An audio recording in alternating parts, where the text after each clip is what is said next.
ছেলেরা যদি চারটা বিয়ে করতে পারে তাহলে মেয়েদেরও চারটা কেন, মেয়েরাও বেশি করবে, কারণ মেয়েদের এনার্জি অলওয়েজ বেশি থাকে।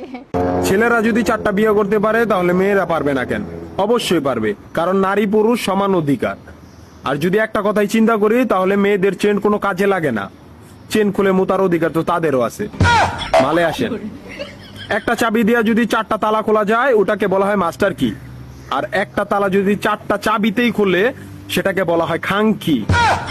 ধরেন আপনি চারটা ইঁদুর পালেন, আপনার কাছে গর্ত আছে একটা, বাহিরে অনেক বৃষ্টি, বুঝেনি তো ওয়েদার ডিমান্ড, এখন চারটা ইঁদুরের একসাথে গর্তে ঢুকতে হবে, তখন আপনি কি করবেন? ধরলাম উপরে নিচে মিলাই আরো দুইটা আছে, হ্যাঁ, তাহলে 4 নাম্বার ইঁদুরটা কই যাবো? কানের ফুটা দা না নাকের ফুটা দিয়া? হ্যাঁ, তার মধ্যে মাসের মধ্যে 7 দিন থাকে লকডাউন। আমি মানি, আমি না শুধু সবাই মানে, মেয়েদের অনেক পাওয়ার, মেয়েদের অনেক এনার্জি। তাহলে দেশের মধ্যে ঘন ঘন লোডশেডিং হয় কেন? আমার মাথায় কোনোভাবেই ঢোকে না। একটা ছেলে যদি চারটা বিয়ে করে, চারটা ঘরে যদি 10টা সন্তান থাকে, তারপরে বাপের নামে একটাই থাকবো। এখন আপনি যদি চারটা বিয়ে করেন, একটা সন্তান হয়, তাহলে বাপের নাম কি দিবেন?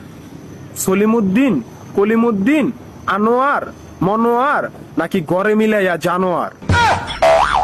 আপনি কি নারী না ঢাকা শহরের লোকাল গাড়ি? 30টা সিট ফুল, 20 জন দাঁড়ানো, তারপরও বলে পিছনে সিট খালি, ওঠেন তাড়াতাড়ি, পিছনে সিট খালি, ওঠেন তাড়াতাড়ি। শুধু এই সমস্ত মেয়েদের কারণে পুরা নারী জাতির সম্মানহানি হয়।